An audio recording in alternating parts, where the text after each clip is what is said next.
Hello everyone, welcome to PG mathematics. कैसे हैं आप सब? आई होप आप सब अच्छे होंगे, प्रिपरेशन आपकी अच्छी चल रही है। आज हम पढ़ेंगे वाइंडिंग नंबर का एक न्यू कॉन्सेप्ट, हमारे कॉम्प्लेक्स इंटीग्रेशन से रिलेटेड है। वाइंडिंग नंबर होता क्या है? अभी तक जब हम इंटीग्रेशन कर रहे थे या जो भी हम थ्योरम्स पढ़ रहे थे, क्या था थ्योरम्स में? एक तो हम ले रहे थे डोमेन, सिंपल कनेक्टेड डोमेन था हमारा। इसके बाद जो हम सी ले रहे थे, एक क्लोज कंटूर ले रहे थे सी। ठीक है, मैंने ये भी बताया था कि जब सी है, इसकी डायरेक्शन हम ले रहे हैं हमेशा किसे? एंटी क्लॉकवाइज, ठीक है ना। और यहां हमारा होता था point Z0। Cauchy theorem, Goursat theorem, extension, सभी में ऐसे हमने देखा था, ठीक है। कोशिश के जो फॉर्मूला है उनमें भी इस तरह देखा था। अब वाइंडिंग नंबर क्या है? इस पॉइंट Z0 के अलोंग हमारा जो सी कर्व है कितने राउंड लगा रहा है। पॉइंट, ये सर्कल तो मैंने अलग से आपको दिखाने के लिए बनाया था, ये सर्कल सी में नहीं है, ये Z0 कोई पॉइंट है, ये सी हमारा क्लोज कंटूर है। ये सी हमारा इस Z0 के अलोंग कितने राउंड लगा रहा है, ये है इसका winding number. Anti clockwise direction में लगा रहा है, एक राउंड लगा रहा है, तो वाइंडिंग नंबर Z0 का C के रेस्पेक्ट में 1 हो गया। यदि मैं बोलूं सर्किल है, 2 बार राउंड करना है, इस तरह के क्वेश्चन आएंगे। मैं आपको क्वेश्चन भी कराऊंगी आगे बहुत सारे क्वेश्चंस भी होंगे। जब हम पूरे कॉन्सेप्ट को सीख जाएंगे तो हम नेट वगैरह के क्वेश्चंस की प्रैक्टिस करेंगे। तब ये 2 राउंड लगा रहा है वो सेम सर्किल पे, हमें उसमें नहीं दिख रहा है, लेकिन वो एक ही सर्किल को 2 बार घूम रहा है, हमें इस तरह की कंडीशंस दी होगी, तो वाइंडिंग नंबर होगा 2 यदि पॉइंट इसके अंदर है। यदि पॉइंट मेरा एक ये बाहर है कोई Z1, C के अलोंग इसका वाइंडिंग नंबर होगा 0, क्योंकि ये बाहर है। और हम बात करेंगे केवल बाहर और अंदर वालों पे, इसके ऊपर जो पॉइंट है उन पे हम वाइंडिंग नंबर का कॉन्सेप्ट नहीं यूज करेंगे। दूसरी बात, जब C एंटी क्लॉकवाइज है तो ये +1 है। यदि इसकी डायरेक्शन इस तरह होती, क्लॉकवाइज होती C की डायरेक्शन, Z0 यहाँ अंदर होता, तो Z0 के लिए -1 होता वाइंडिंग नंबर। ये कॉन्सेप्ट है वाइंडिंग नंबर का। इसकी डेफिनेशन से और देख लेना आप। और जब हम इंटीग्रेशन करते हैं, एग्जाम्पल में देखेंगे, हम क्वेश्चंस में जब क्वेश्चन करेंगे उसमें देखेंगे इंटीग्रेशन की जो वैल्यू आ गई, ठीक है, सिंगल कर्व से। अब यदि वाइंडिंग नंबर जितने होता है उसका मल्टीप्लाई और करना होता है आगे। एग्जाम्पल जब हम इसके नेट वाले जो क्वेश्चन करेंगे, एक बार क्वेश्चन आया है, वो केवल वाइंडिंग नंबर की वजह से ही गलत हो गया। वहां पे वाइंडिंग नंबर शायद 4 था और आंसर शायद 2πi कुछ आ रहा था, 2πi आयोटा, लेकिन 4 वाइंडिंग नंबर होने से वो 4 से मल्टीप्लाई होके 8πi आयोटा आने वाला था। लेकिन सब किसी ने वाइंडिंग नंबर के कॉन्सेप्ट पे ध्यान ही नहीं दिया और आंसर सबका गलत हो गया। आंसर था 8πi, सब 2πi लगा के आए थे। तो वाइंडिंग नंबर का कॉन्सेप्ट तो इतना सा ही है, इसकी डेफिनेशन और एक बार फिर से हम इसे समझेंगे कि इसकी प्रॉपर डेफिनेशन हो सकता है किसी रिटर्न एग्जाम में आपसे इसकी डेफिनेशन भी पूछ ली जाए, क्योंकि वाइंडिंग नंबर का जो कॉन्सेप्ट है अपने आप में कुछ अलग मायने रखता है, सभी थ्योरम्स से अलग मायने रखता है, तो आप ये समझ लीजिए। Let C be a closed contour,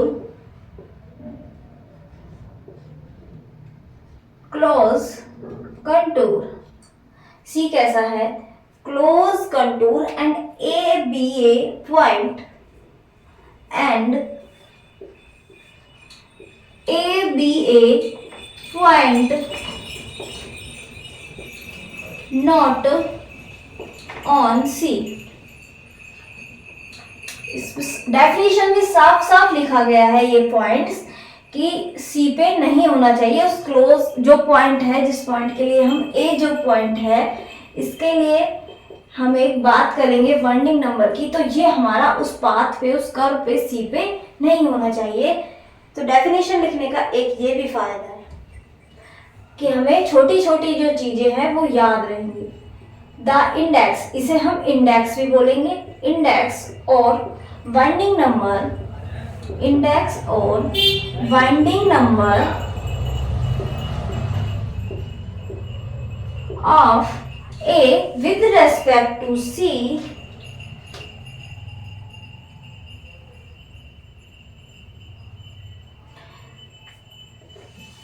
of curve C with respect to A।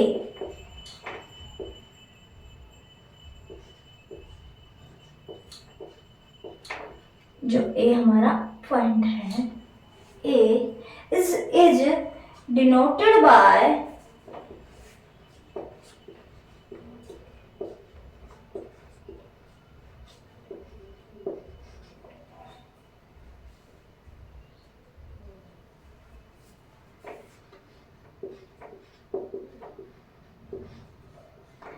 and defined as defined किस तरह से, इसे भी हम एक इंटेग्रल की फॉर्म में, जो वाइंडिंग नंबर का जो डेफिनेशन है, ये तो सिंपल है, हमें समझ आ गई कितने राउंड हो रहे हैं, लेकिन इसे एक इंटेग्रल की फॉर्म में हम शो कर सकते हैं। हो सकता है कभी एग्जाम में वही पूछा जाए एज इंटीग्रल। किस तरह,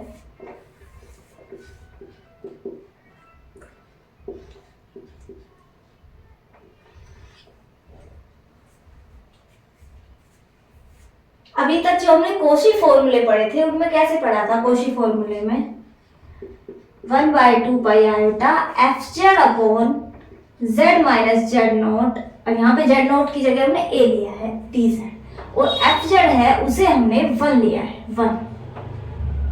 बस इतना सा फर्क है वाइंडिंग नंबर एंड कोशी फॉर्मूले में। हो सकता है ये फॉर्मूला पूछा जाए, हो सकता है हमसे ये फॉर्मूला पूछा जाए।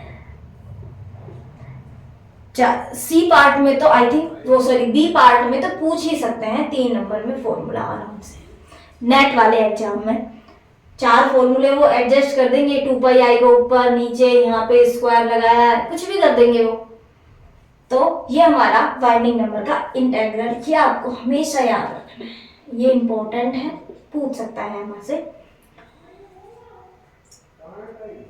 और जो ज्योमेट्रिकली इसका मीनिंग है, मीनिंग तो वही है ही जो अभी बताया था हमने, कितने राउंड लग रहा है, वो इसका ज्योमेट्रिक मीन है। लिख लीजिए, geometrically it count, geometrically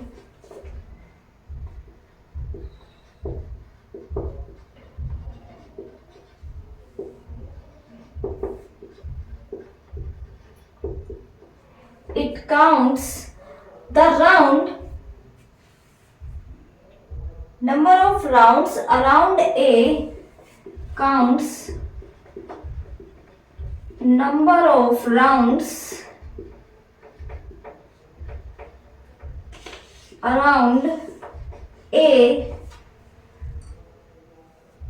A जो पॉइंट है ऑफ C, जो C हमारा कर्व है वो A के अराउंड कितने राउंड ले रहा है।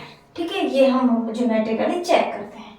इसे हम थोड़ा और समझ लेते हैं एग्जाम्पल की हेल्प से। मैं ये डेफिनेशन मिटा देती हूँ, रब करती हूँ। तो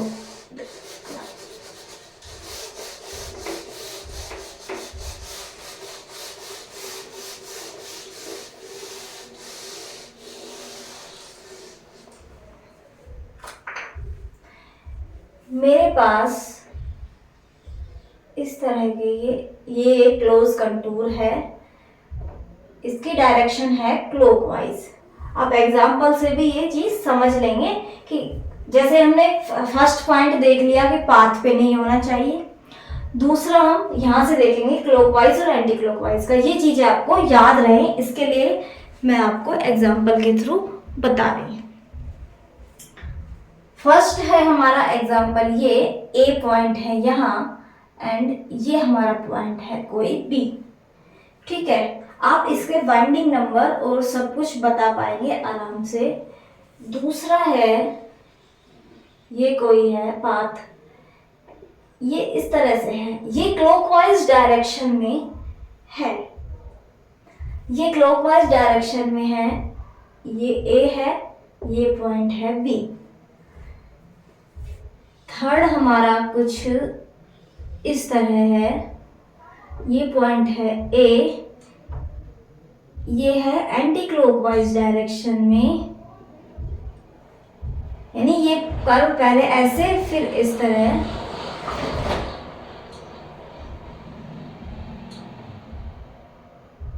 कोई इसे ये पॉइंट डी है, ये पॉइंट ई। ठीक है, अब हम बात करेंगे इनमें जो ये पॉइंट्स हमने डिनोट किए हैं इनके पाथ पे। यहाँ पे एक पॉइंट और ले लीजिए इस कर्व पे डी। तो अब हम बात करेंगे इन पॉइंट्स के वाइंडिंग नंबर पे जो हमें कर्व दिए हैं इनका, इन पॉइंट्स के respect. Winding number of C with respect to A, first वाले पोजीशन में, फर्स्ट ग्राफ में हमारा सी का ए के रेस्पेक्ट वाइंडिंग नंबर कितना है 1। डायरेक्शन कहती है क्लॉकवाइज, तो सॉरी एंटी क्लॉकवाइज है तो +1। एंड हमारा बी है वो इसके बाहर है तो कोई फर्क नहीं पड़ेगा, 0 इसका वाइंडिंग नंबर है। इसके अराउंड सी की कोई एक लेयर नहीं है, कोई कर्व नहीं है। बात करते हैं सेकंड की। सेकंड में बात करते हैं, ए के लिए बताइए, बी के लिए, एंड ये पॉइंट हो गया हमारा डी, इनके लिए बताना है। इसी तरह आप यहां बताएंगे,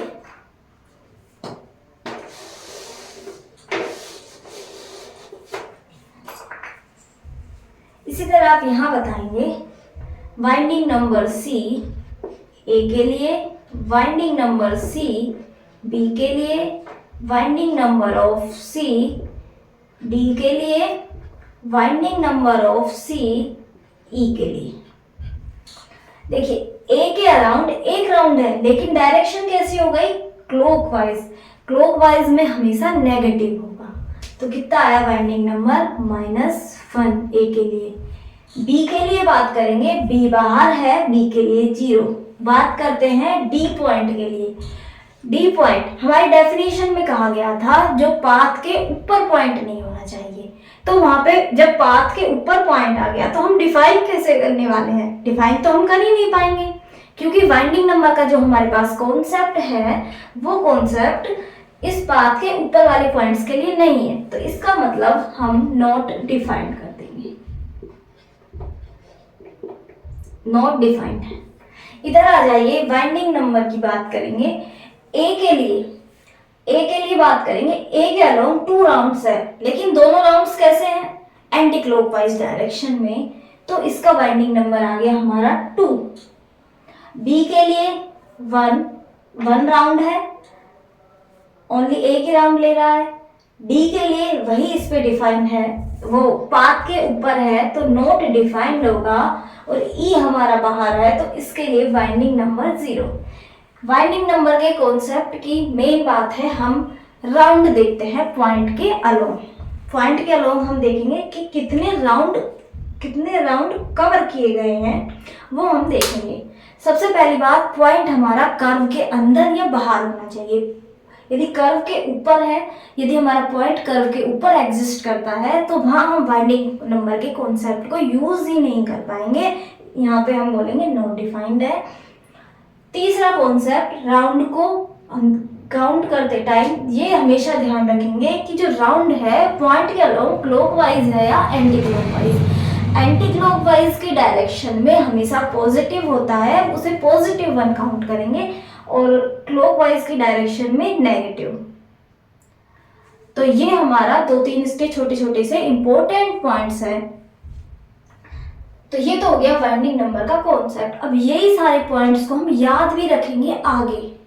ये क्लॉकवाइज और एंटी क्लॉकवाइज का तो हमें वाइंडिंग नंबर के बिना भी याद रखना है। जब हम इंटीग्रेशन करते हैं और सी को हमें एंटी क्लॉकवाइज की जगह यदि क्लॉकवाइज दिया हुआ होता है तो वहाँ होता है हमारा नेगेटिव साइन के साथ हम इंटीग्रेशन करते हैं, यानी जो वैल्यू आती है वो नेगेटिव आती है। दूसरी एक टर्म हमारा यूज होता है काउंटर क्लॉकवाइज। काउंटर क्लॉकवाइज का मतलब होता है एंटी क्लॉकवाइज। काउंटर क्लॉकवाइज का मतलब भी एंटी क्लॉकवाइज होता है। तो वहां पे हम पॉजिटिव लेके चलेंगे। तो आपको ये भी ध्यान में रखना पड़ेगा इंटीग्रेशन करते टाइम। तो आज के लिए यही कॉन्सेप्ट पे इतना ही बात करेंगे, फिर हम मिलते हैं किसी नए टॉपिक के साथ। और व्हाट्सएप चैनल आप लोग जो हमारे कमेंट में लिंक पिन है वहां से ज्वाइन कर लेना। Okay bye.